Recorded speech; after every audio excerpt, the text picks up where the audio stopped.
I guess the question is, do you struggle with doubts? Is it a big part in terms of what you do and why you do it? Or Doubts about what? Like with Sister Abba, what part of it should I have doubted? I don't think any. I just know that if you look at the Western world, people doubt left, right, and center for really silly reasons, I think. But then we look at people who are doing what you do and we think, well, that must be a bigger struggle. Do you really think it's so unique? I don't think it's so unique. I just think most people choose not to. I don't really, it doesn't seem unique to me at all. So I don't know what the doubt, let's take an example. This terrible earthquake happens. And all the journalists that were like killer bees, tons and tons and tons of them, no matter what you're doing, no hesitation to interrupt you as you're trying to stop a huge arterial bleed for their soundbite. But many of them say, how could anybody believe in a God that would do this? Now, to be honest with you, that comment is stupid beyond words. I'm sorry. For how many thousands of years have we known that the earth is a living, moving thing? Is this the first we ever heard of earthquakes?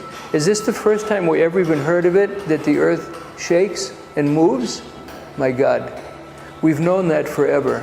And God has given us the intelligence to know how to live in the world as it is. So with our intelligence, we know how to build strong enough to survive hurricanes. We know how to build high enough to stay out of flood areas. We know how to build strong enough to resist when the earth yawns and shakes and moves. Is it really to blame God that we're given the knowledge of knowing the world as it is, and we're giving the intelligence of learning how to organize and survive in it, and really we're going to blame God? That, to me, is so superficial, it's unbelievable. Now, by the same token, because the assumption is there's wrongness in it, and the wrongness comes from God directly. Wrong will. All right. There is wrongness in it, in fact, and the earthquake in Chile showed it, which followed so fast on this earthquake.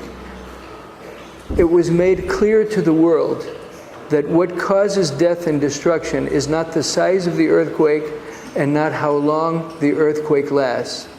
What causes death and destruction in the earthquake is the level of poverty to which the people are subjected, and that goes back to social questions. And that goes back to political questions and the selfishness of human beings who don't want to teach, who don't want other people to know, and will not invest in what it takes to be strong and to be safe. So the wrongness is there. The wrongness is in the human part of it. The wrongness is not in God. And I don't think you need to be very intelligent to figure that part out at all. It's not like it's some secret of physics. That's the way it is. So I don't know. I don't suffer from doubts, really, because I don't see it the way, I don't see the situation the way that it's being proposed for me to see it. In the first place, it's not my starting point. The doubt is in human beings. That's where the doubt is. What are we really? That we allow all of this over and over again, cyclically. What are we really? What are we really capable of? I mean, the answer in the scripture is clear. God has really high vision of what we're capable of, and doesn't give up at all in trying to encourage and forgive and move us towards what we're capable of. Doesn't give up at all in it. But maybe you can start wondering if God's wrong, and if God isn't overrating us quite a bit,